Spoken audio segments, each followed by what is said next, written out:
Hey Islanders, welcome back. As always, I'm Will McKeon, and today we're going to be talking about an amazing data structure called queues. As always, you're watching Islander Robotics. If you have not yet hit that subscription button in the bottom corner, please go right on ahead, as well as hit that bell notification so you can get notified when we post our next video. As always, sit back, relax with your favorite snack, and let's get started, shall we?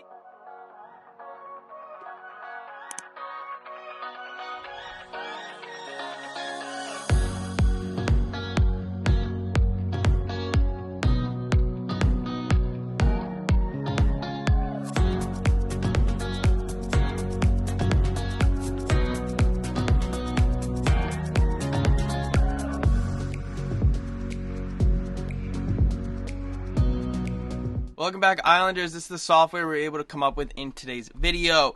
And really, let me know down in the comment section if you've ever heard of queues, because honestly, they're an amazing data structure that's not just specific for Python. You can really use it in any programming language that I know of, and in Python, there's really two ways to actually implement a queue, where you can either import the module like we'll be doing today, or you can create your own queue class. I recommend importing the built-in module queue, where it's just literally import queue and then it's plug and play from there.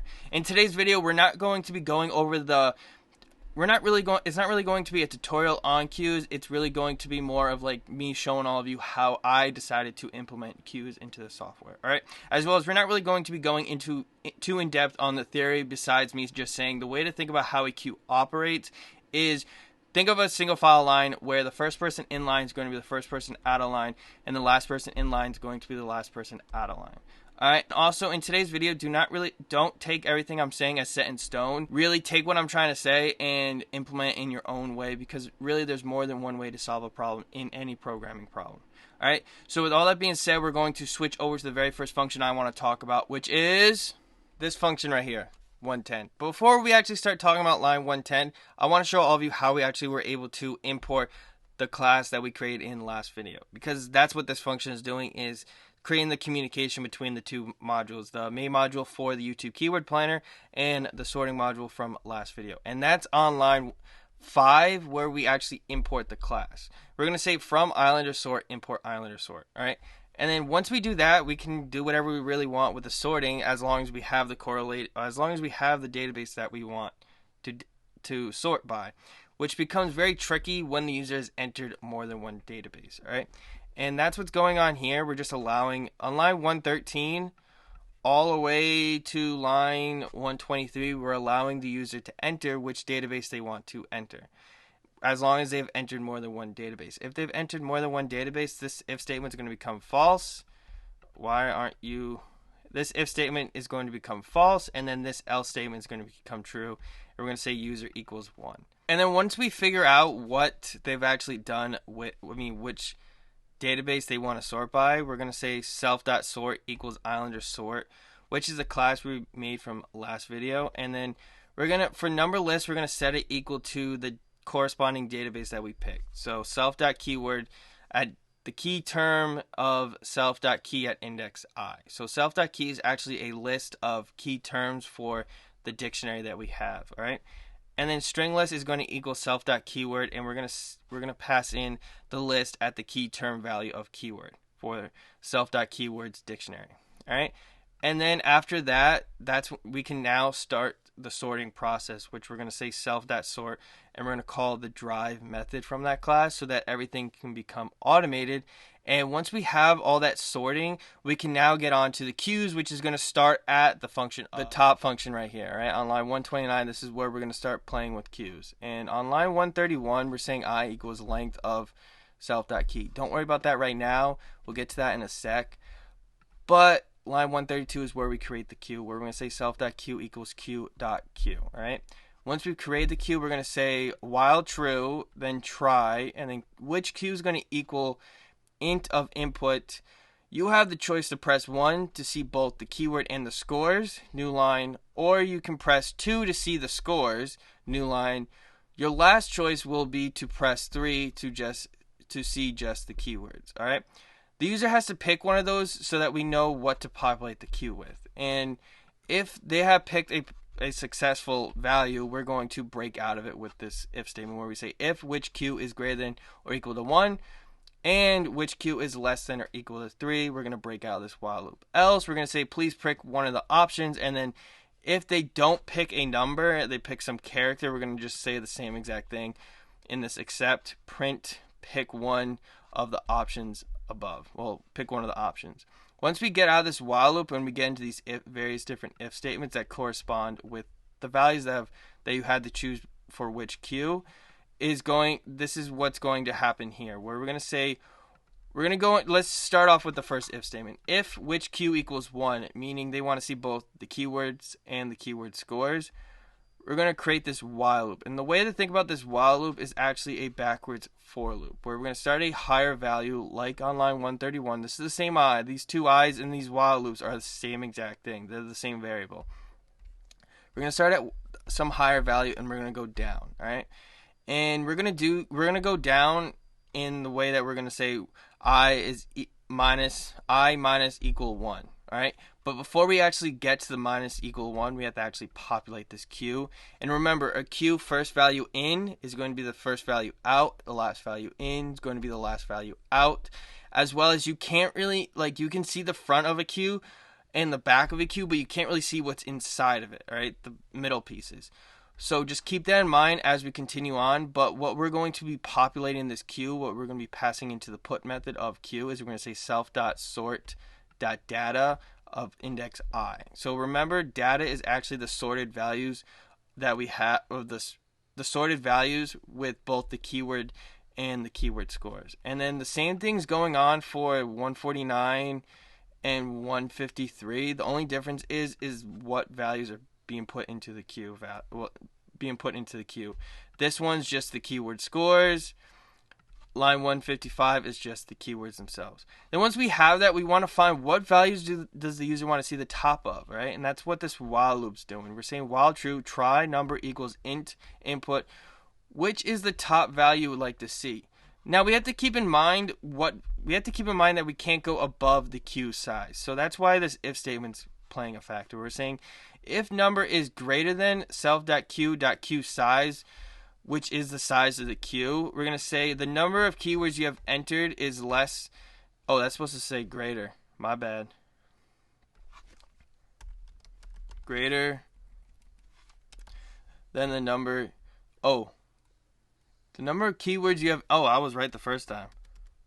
Is less than the number you have the number you choose. Next, we're going to say another print. Please enter a number less than or equal to the queue size, all right? And then if they pick a value that is actually available that causes this if statement to be false, we're going to go in this else statement and break out this while loop, as well as if they enter something that's a character and they cause this except value to become true, we're going to say print, please enter a number. And then we're going to call this for loop, which is going to show the exact numbers that it's going to show the top values that they chose. We're going to say for I in range of number, print self.q.get. Now, when you say .get, once it's going to pop that value off. So we don't have to exactly it's not going to really when you think of a list where it's index by index, we're going to say .get. Once it shows that value, it's popped off of the queue. You can't really get that value back. All right, and then the last thing I'm going to show all of you in today's video is this function right here, which is going to be the driver function. For those of you that don't know what the driver function is, all it does is automate the class, all right?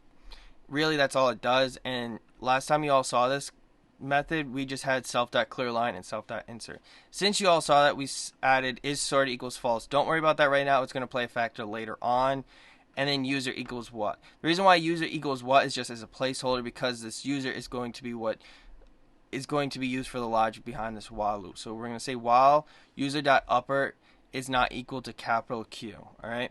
And then while this while loop is true, we're going to say, hello user, now that you've entered all the data from the databases, why don't we start manipulating that data? You have the option to type sort to have your data to be sorted by whichever database you would like, or you can enter top to see the top data. Finally, you can enter CSV to have your data exported to a file.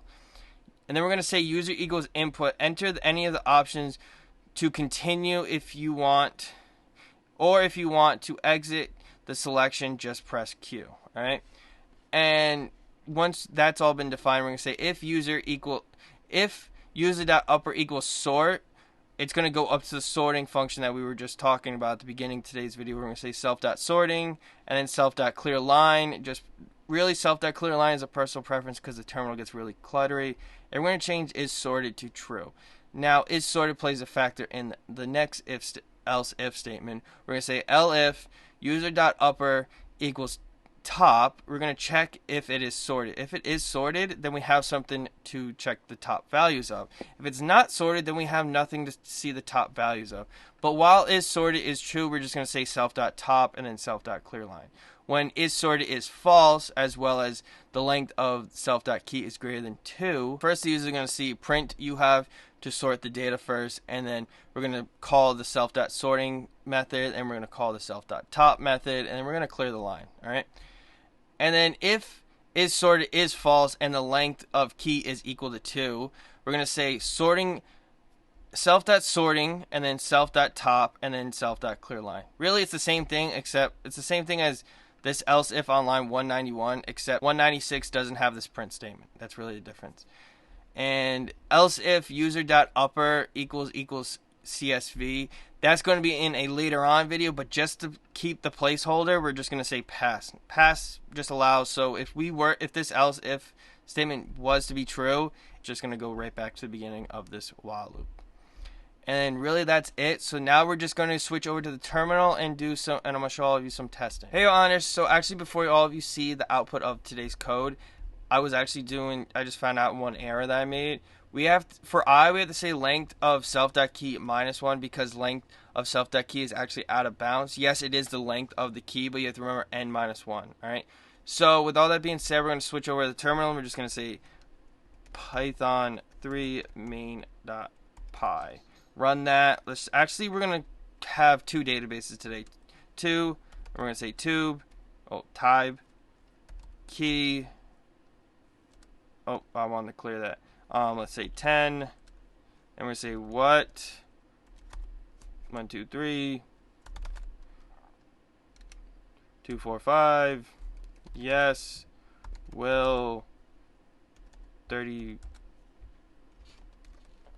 4, 5, yes, Bob, 23, 45, yes. And then this brings us to the portion of the driver method where you get to choose what you want to do with the stuff. In our circumstance, so all of you can see that the software actually does pick up on the data not being sorted, we're just going to call the top method first, which will cause the program to see that it's not sorted since we haven't called the sorted method yet.